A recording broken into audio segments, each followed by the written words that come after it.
दोस्तों नमस्कार। आशा है कि आप अच्छे होंगे, आपका दिन खुशी से बीते। इसी के साथ हम इस वीडियो को शुभारंभ करते हैं।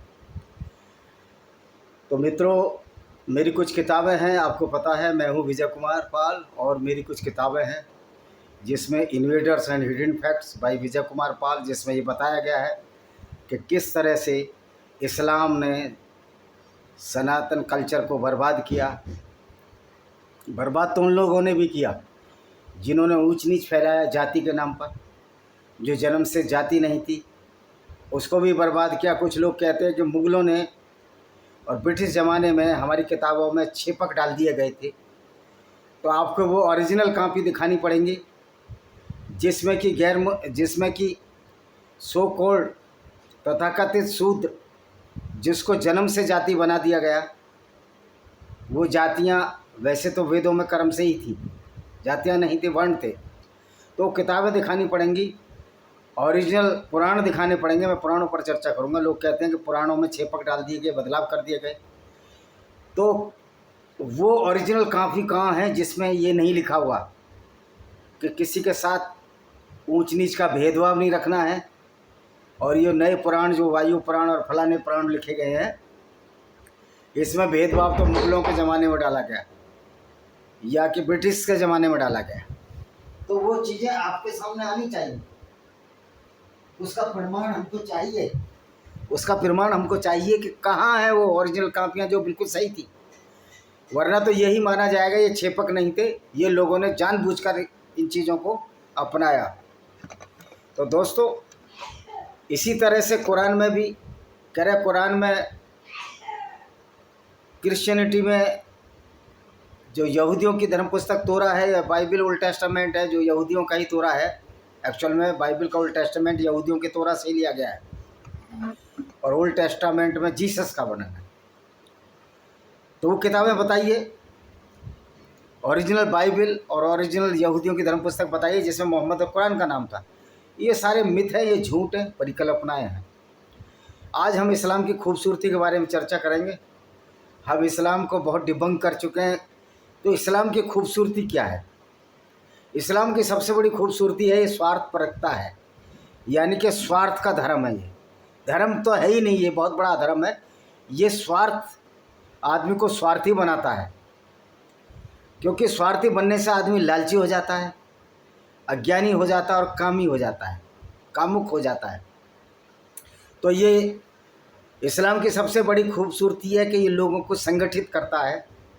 उन लोगों को संगठित करता है जो इस्लाम को मानते हैं और जो गैर मुस्लिमों को कत्ल करने पर आमदा रहते हैं कि किस तरह से लोगों को कत्ल किया जाए, किस तरह लोगों को बर्बाद किया जाए, ऐसे ग्रुपों को जो इस्लाम और कुरान को नहीं मानते।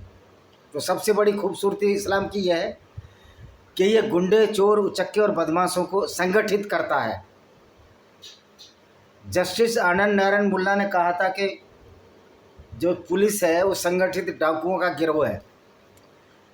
तो जस्टिस नारायण मुल्ला की टिप्पणी भी सही नहीं है, क्योंकि पुलिस में तो ऐसे भी लोग हैं जो बड़े इंसानियत वाले हैं। सारे पुलिस वालों को एक तरह नापना ठीक नहीं है। हाँ, ये मान सकता हूँ कि ज़्यादातर पुलिस वाले इसी तरह के हैं। लेकिन इस्लाम के बारे में बिल्कुल साफ साफ कहा जा सकता है, अगर लुटेरों का संगठित अपराधियों का गिरोह है तो वो इस्लाम है। क्योंकि जब संगठित होंगे तभी ये लूटपाट और दूसरी लोगों को परेशान करने पाएंगे। तो इस्लाम की सबसे बड़ी खूबी इसके संगठन में है। और ये संगठन एक झूठ पर आधारित है। कोई अल्लाह था, कोई जिब्राइल फरिश्ता आता था और मोहम्मद को वाणी बताता था कि ये करो, वो करो, और जिसमें सारा कुछ झूठ था, झूठ पर आधारित था। लेकिन उस समय के अरबी लोग जो कि बेचारे सीधे साधे थे, ऊँट चराते थे, जिनको बेडियून्स या बद्दू कहा जाता देसी भाषा में, उन लोगों को जिस तरह पट्टी पढ़ाई मोहम्मद ने, उसमें से उसने अपने ऐसे लोगों का एक ग्रोह तैयार किया जो कि लुटेरे थे। वहाँ कुछ होता तो नहीं था, बंजर भूमि थी, लूट पहले भी होती थी, लेकिन मोहम्मद ने इस्लाम के नाम से एक संगठित ग्रोह खड़ा कर दिया जो कि गैर मुस्लिमों को लूटने लगा। और चूँकि उस ज़माने में जब इस्लाम चला मुसलमानों की संख्या बहुत कम थी, तो असंख्य लोग जो इनसे बहुत कहीं ज़्यादा थे वो यहूदियों और ईसाइयों को लूटने लगे। उस समय मोहम्मद के ज़माने में यहूदी ईसाई थे, हिंदू तो बहुत दूर, हिंदू नाम का कोई शब्द ही नहीं था। ये तो 19वीं शताब्दी में आया था। जो सनातनिक वैदिक कल्चर के जो आर्य जिनको बोला जाता, आर्य का मतलब सर्वश्रेष्ठ नहीं बल्कि बुद्धि वाला, कोई ऊंच नीच की परिकल्पना नहीं। जिस तरह अनार्य को अनाड़ी कह देते हैं, उसी तरह आर्य मतलब बुद्धिमता वाला। तो उसने यहूदियों की और ईसाइयों को बर्बाद किया, एक संगठित गिरोह बनाया। और चूंकि मुसलमान संख्या में कम थे तो इनको थोड़े लोगों को कन्वर्जन भी करना पड़ा। हद तो यहाँ तक हो गई कि बहुत सारे लोग जब कन्वर्ट हो गए, जब इस्लाम फैल गया पूरे मध्य एशिया में, जो कि जॉर्डन, इराक, ईरान, मिस्र, ये या तो क्रिश्चियन कंट्री थे, या ये यहूदियों के कंट्री थे, या ये जोरेस्टियंस जिनको कि हम फारसी कहते हैं उनके कंट्री थे। तो इन्होंने जब देखा कि अब तो इस्लाम बहुत फैल चुका है, तो इन्होंने कह दिया कि अब हम गैर मुस्लिम इस्लाम में नहीं लाएंगे लोगों को ज़्यादा, क्योंकि अगर इस्लाम में ज़्यादा लोगों को लाते तो फिर ये किसको लूटते, क्योंकि सारे ही जब मुसलमान हो जाते तो किसको लूटते और किस पर ये रंगदारी टैक्स जजिया लगाते, यानी कि रंगदारी। इसलिए रंगदारी, अब बहुत से मौलाना कहते हैं रंगदारी इसलिए लगाई जाती थी कि उनकी रक्षा करनी है गैर मुस्लिमों की। वो भाई रक्षा किससे करनी है, वो इस्लाम ही तो उनको कत्ल कर रहा था। तो यानी कि खुद ही उनको कत्ल करो, खुद ही उनको डराओ और फिर उन पर गुंडा टैक्स थोप दो कि हम आपकी रक्षा करेंगे लेकिन इसके बदले आपको कुछ कीमत देनी पड़ेगी। तो यही काम तो गली के गुंडे और बदमाश करते हैं। यही काम तो दाऊद इब्राहिम, छोटा शकील और ये रंगदारी जो बॉम्बे में सारे रंगदार थे यही करते थे। ये हाँ छोटे स्तर पर करते हैं क्योंकि इनके क्षेत्र बॉम्बे तक सीमित हैं, किसी के यूपी में सीमित है, किसी के किसी स्टेट में है। हर जगह भूमि माफिया हैं, हर जगह गुंडे हैं, हर जगह बदमाश हैं, लेकिन सीमित क्षेत्र है। लेकिन मोहम्मद ने एक बहुत बढ़िया वाहिद एक बात करी कि उसने इस्लाम को सीमित क्षेत्र से बाहर निकालकर एक बड़ा गिरोह तैयार कर दिया जो कि पूरी दुनिया में रंगदारी वसूल करता रहा। जब खलीफा आया और भारत में मुगल काल आया तो रंगदारी वसूल की गई, जिसको कि जजिया के नाम से जानते हैं।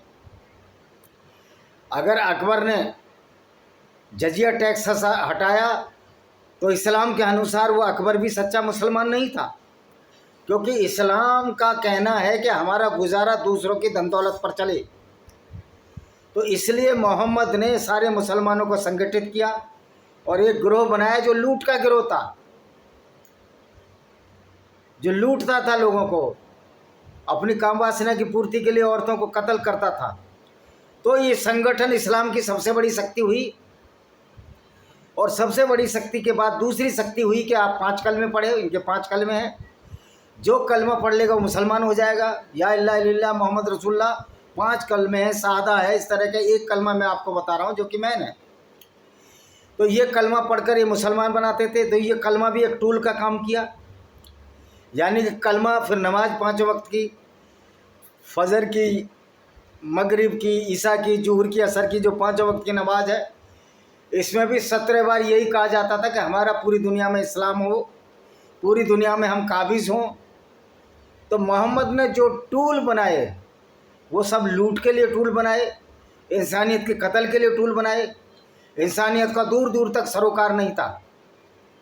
मैं उन लोगों से कहना चाहता हूँ जो छुआछूत और उसका विरोध करते हैं, उसके लिए तो भारत में कानून है, SC ST एक्ट है, लेकिन भारत में काफिर एक्ट क्यों नहीं है? क्योंकि गैर मुसलमानों को कत्ल करने की एक अकेला वाहिद इस्लाम रीजन है जो गैर मुसलमानों को कत्ल करने की बात कहता है। अगर पुराणों में ये लिखा है कि शूद्र को कत्ल करना है या किसी को कत्ल करना है, मैंने पढ़ा नहीं, मैं उसको पढ़ने के बाद बताऊंगा, तो वो तो आपस में कत्ले आम है। लेकिन इस्लाम तो उससे भी बड़ा व्यापक गुरु है गुंडों का, जो कहता है हमें पूरी दुनिया के गैर मुस्लिमों को कत्ल करना है। तो इस तरह इस्लाम का जो संगठन है वही उसकी शक्ति है। और वो व्यक्ति जो दूसरों के धन लुपचा और जो लुटेरे और चोर उचक्के होते हैं, आपने देखिए जिनके तगड़े गुरु होते हैं उनके संगठन बड़े मजबूत होते हैं, इसलिए इस्लाम भी इस तरह का संगठन है। हाँ, अगर किसी गिरोह से कोई व्यक्ति डेजर्टर होता है या भाग जाता है या धोखेबाजी करता है, तो ये दाऊद इब्राहिम का गिरोह हो, चाहे दुनिया के कहीं भी गिरोह हो, रास्को या कसबार क्या नाम था जो वहाँ का था, वहाँ का लैटिन अमेरिकी देश है, वहाँ का था। ये सारे के सारे अपने विरोधियों को कत्ल कर देते थे। तो यही काम मोहम्मद भी करता था। जब कोई इस्लाम छोड़ दे तो उसको कत्ल करने का आर्डर मोहम्मद देता था, उसको मुर्तिद कहा जाता था, और इस्लामिक शरीयत के हिसाब से उसकी सज़ा इस्लाम छोड़ने की कत्ल है। तो इससे सिद्ध होता है कि इस्लाम एक संगठित गिरोह है, कोई धार्मिक विचारधारा नहीं है, कोई धार्मिक आइडियोलॉजी नहीं है।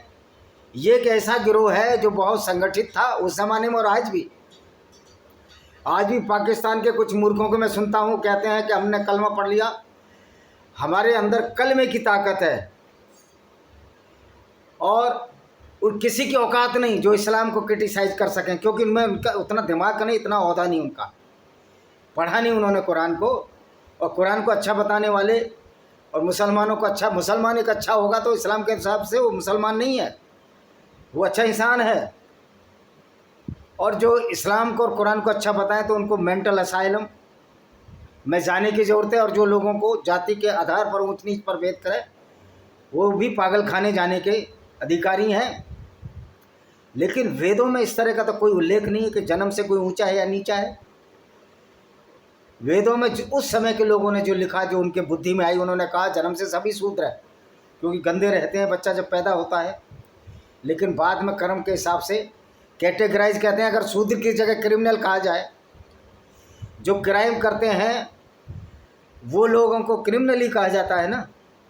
तो शूद्र का मतलब होता है जो मलिन थे, दरिद्र थे। लेकिन बाद में जब जन्म के आधार पर जाति बनाई तो ये उनके साथ अन्याय हुआ कि जो आगे बढ़ना चाहे या अपना अच्छा पेशा करना चाहे उनको रोक दिया।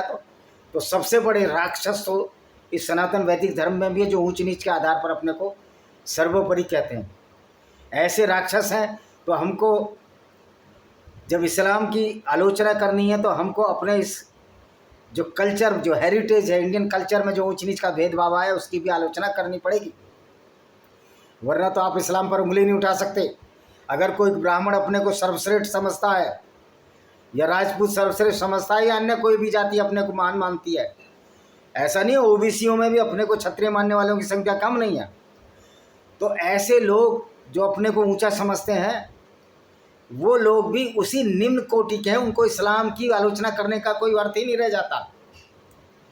इस्लाम की आलोचना वही कर सकता है जो इन ऊंच नीच के भेदभाव से नीचा अलग हो जाए, ऊंचा उठ जाए। वरना तो आप भी वही हो जो इस्लाम कहता है, आप में और मुसलमान में कोई फ़र्क नहीं है। सच्चे मुसलमान की बात कर रहा हूँ जो इस्लाम को मानता है।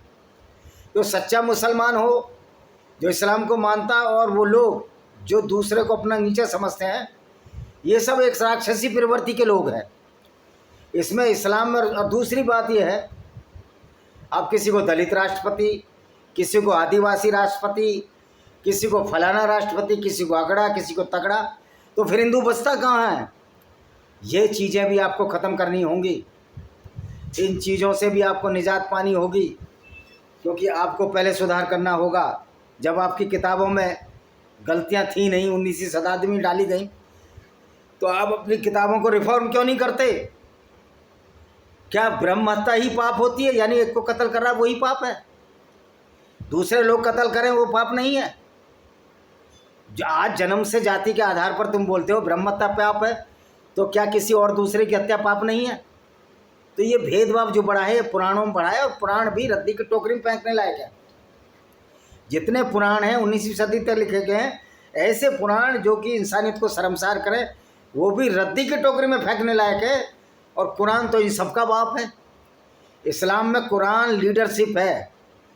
तो ये इस्लाम की खूबी है कि एक ग्रोह तैयार है जो लोगों को कत्ल करता है, और कलमा के नाम पर, झूठे अल्लाह के नाम पर। अब अल्लाह क्यों झूठा है? अल्लाह ने बहुत सी ऐसी बातें कही हैं जो कि गैर वाजिब हैं, जो कि इंसानियत के भी खिलाफ हैं और साइंस के खिलाफ हैं। जब धर्म के अंदर तुम एक आइडियोलॉजी के अंदर साइंस घुसेड़ दोगे, साइंस उसमें डाल दोगे, तो आपका धर्म साइंस ही झूठा सिद्ध कर देती है।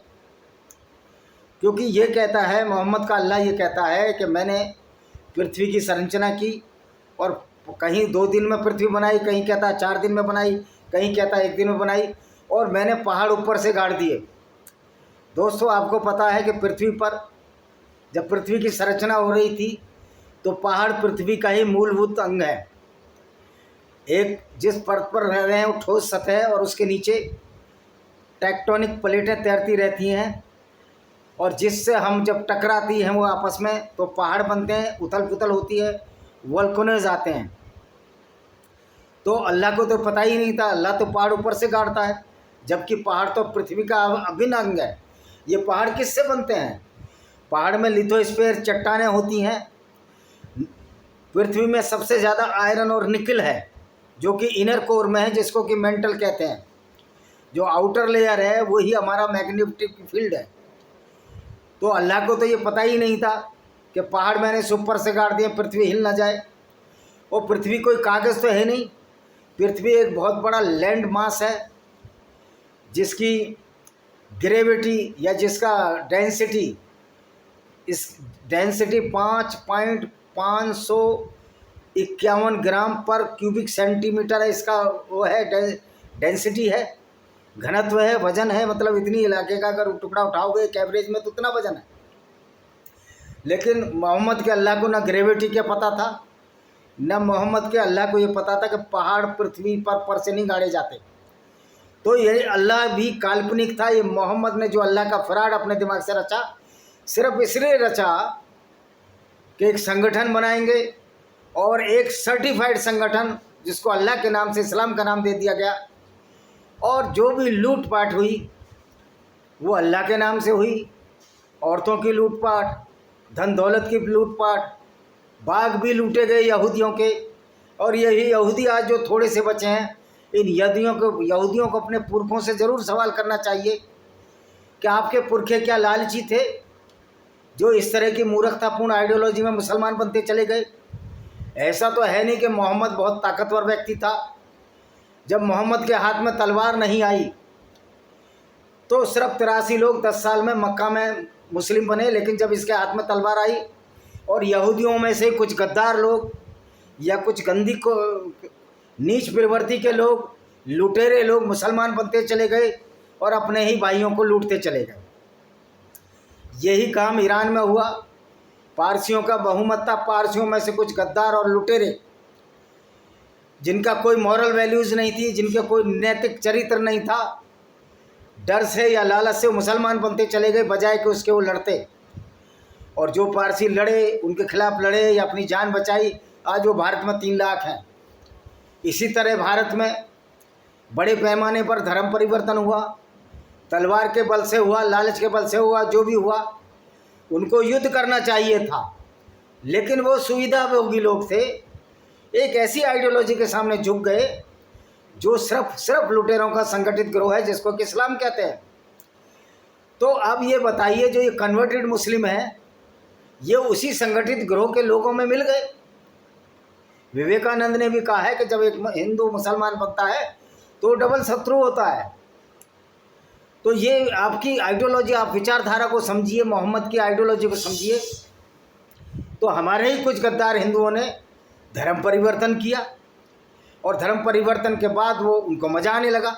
वो अपने ही भाई हिंदुओं को लूटने लगे, अपनी ही औरतों से बलात्कार करने लगे। क्या सारे के सारे तुर्की और अरबी मुसलमान थे जो हिंदू औरतों के साथ बलात्कार करते थे? क्या उनमें वो मुसलमान नहीं थे जो भारत के कन्वर्टेड मुसलमान थे? ऐसे लाखों उदाहरण हैं। क्या उन्हीं मुसलमानों ने, मूसा रैना एक कन्वर्टेड था जो कश्मीर में एक ब्राह्मण था, सबसे ज़्यादा मंदिर उसी ने तोड़े। इसी तरह सैकड़ों उदाहरण हैं। ये इसका अलाउद्दीन खिलजी का, मलिक खुसरो था जो कि पहले हिंदू था, उसने सबसे ज़्यादा मंदिर तोड़े, हिंदू औरतों के साथ बलात्कार किए। तो इस्लाम सिर्फ और गद्दारों की वजह से ऐसी आइडियोलॉजी बढ़ती है। अगर डटकर मुकाबला करते उन लोगों का तो क्या आज इस्लाम इस हालत में होता? और आज तो इस्लाम की पैरोकारी हिंदू भी करते हैं। मूर्ख हिंदुओं को ये पता ही नहीं कि वास्तव में इस्लाम क्या है। इस्लाम की तो किताब में 174 बार कत्ल का शब्द आया है, और जो लोग कहते हैं कि 5-32 आयत में एक भी इंसान का कत्ल पूरी दुनिया कत्ल है, तो भाई वो सिर्फ मुसलमान के लिए है, क्योंकि इंसान गैर मुस्लिमों को तो इंसान ही नहीं माना जाता। उससे अगली आयत 5:33 ये कहती है गैर मुस्लिमों को कत्ल कर दिया जाए, उनके हाथ पैर विपरीत दिशाओं में काट दिए जाए, या उनको देश निकाला दे दिया जाए, क्योंकि सारी ज़मीन अल्लाह की है। तो इस्लाम मोहम्मद का जो पुनीत कार्य था वो यही था। उसने सारी अपनी विचारधारा, उस समय के जो लोग थे जिनको लूट में विश्वास था, औरतों के साथ बलात्कार में विश्वास था, मदीना में उसने इकट्ठा किया। सारे कबीलों में से ऐसे ऐसे लोग छाटे जो अपने भाइयों पर ही जुल्म करने लगे। कलमा पढ़कर बता दिया मोहम्मद अब तुम सुपीरियर हो। क्या सुपीरियर अच्छे लोग ये काम करते हैं कि दूसरों की औरतों को लूटें, उनके साथ बलात्कार करें, उनकी औरतों को बाज़ारों में बेचें, जो कि इनके मोहम्मद साहब ने भी किए। अब एक ऐसा लुटेरा पैगंबर जो औरतों को बाज़ार में बेचता था, क्या राम ने औरतें बाज़ार में बेची या कृष्ण ने बाज़ारों में बेची? और ये कृष्ण के नाम पर जो गोपिकाओं और राधिकाओं का जो खेल, जो मध्यकालीन में जो 19वीं शताब्दी 18वीं शताब्दी में जो कृष्ण को बहरूपिया औरतों की चुनरी चुराने वाला बना लिया, ये सारा करा धरा हमारे ही लोगों का है। लोग कहते हैं कि मुगलों के ज़माने में बदला गया, ब्रिटिशरों के ज़माने में बदला गया। तो भाई उस बदला जो गंदगी है उसको आप क्यों नहीं फेंक देते? क्यों नहीं ऐसे कुरान और उनको पुराणों को बाहर फेंक दो, जो कि गैर मुस्लिम के जो कि भेदभाव करते हैं अपने आपस में ही। ऐसे पुराणों की रद्दी की टोकरी में फेंकने की जरूरत है। ऐसी किताब जो ये कहती है कि फलाना ऊंचा फलाना नीचा, उसको रद्दी की टोकरी में भाओ। और ये किताब तो खुल के कुरान तो कहती है कि सारे गैर मुस्लिम नीचे हैं। चलो हिंदुओं में तो आपस में ही लड़ाई है, लेकिन इस्लाम तो सबको खारिज करता है। 80% आबादी उसके हिसाब से नीचे।